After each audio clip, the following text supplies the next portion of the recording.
Mr. Nick, it's so good to be in your presence. Remember the kindness in your face and the wisdom in your voice. I wanted to bring you the good news about that boy you helped out when he was 14. He was an only child from a broken home. When he showed up in your neighborhood, you extended a hand to him and gave him the encouragement to keep going. He worked hard in the profession that you showed him and found great success. He shared your love of Savannah, too. You couldn't hardly find a good cause that he wasn't associated with in some way. But you know the best thing, Mr. Nick? He never failed to remember you whenever his achievements were recognized. Say, as we were growing up, we heard references frequently of the golden rule: do unto others as you have them do unto you. Let me paraphrase: do for others as others have done for you. And I think that's very important, and that look at how he honors him. You know, and how he honors him now is by his actions. And that's the best you can do. There's something about the boys who grew up in Savannah's neighborhoods without names, 32nd Street, 42nd Street, 53rd Street. They share an understanding of Savannah before she was Queen of the South. And they share loyalty for each other that comes from the dirt. We remember a simpler time when people weren't so conscious of maybe status, or certainly not net worth or anything of that nature, and everybody was just working hard, trying to do the right thing, very active in sports, and it brought us all together.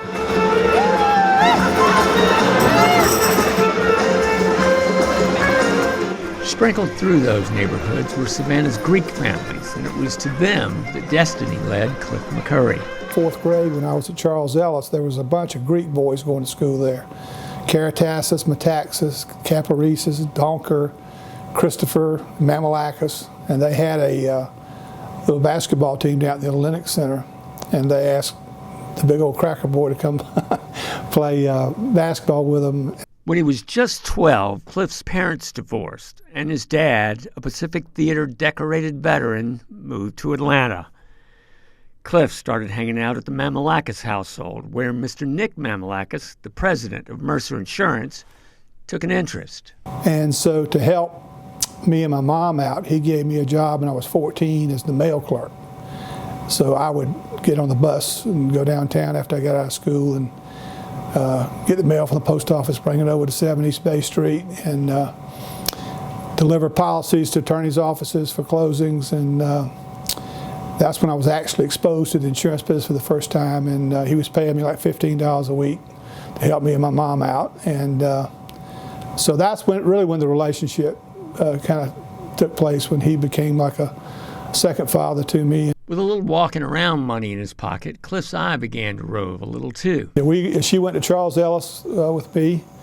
We lived only 2 blocks from each other. When I was living on 53rd Street, she lived on 52nd Street, 2 blocks over, and I kind of knew who she was, but we really didn't know each other that well. And then one day, our senior year at Savannah High School, I was following her up steps one day.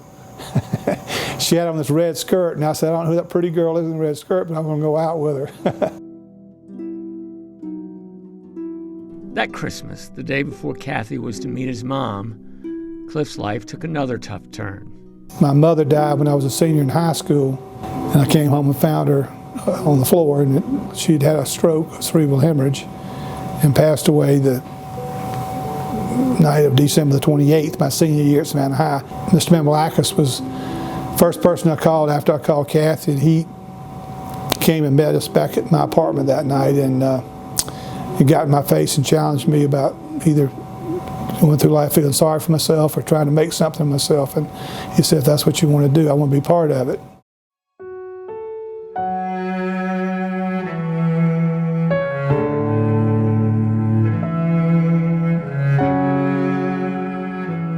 That pivotal question set the tone for the rest of McCurry's life.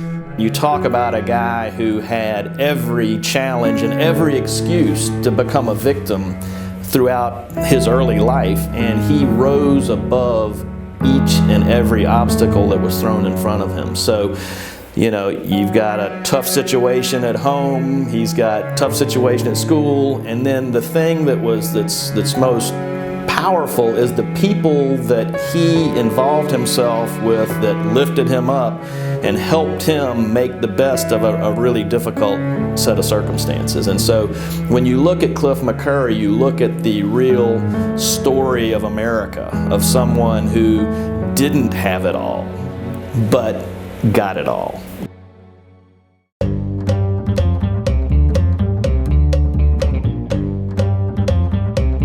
Keeping going for Cliff Armstrong on a basketball scholarship. But after 2 years, it was time to get serious about a career. Cliff thought Georgia Southern, Mr. Mamalakis, had other ideas. I said, what do you think? He said, no, I want you to go to Georgia. It's getting late, I haven't seen my date, so tell me where the boys get in. Go, go! 7 o'clock and I wanna rock, wanna get a belly full of beer. Now, Cliff will tell you he went to Georgia for the best risk management program in the nation, but you can bet there weren't many Saturdays when he wasn't in the stands at Old Sanford. There is no bigger, redder dog when it comes to University of Georgia football than Cliff McCurry. Clifford, the big red dog, is how Cliff's known around Sterling Seacrest. But 38 years before he earned the moniker, he landed his first insurance job at Mercer, at the knee of Mr. Mamalakis. Amid mergers and consolidations, Cliff bloomed where he was planted, occupying key positions no matter whose name was on the shingle outside.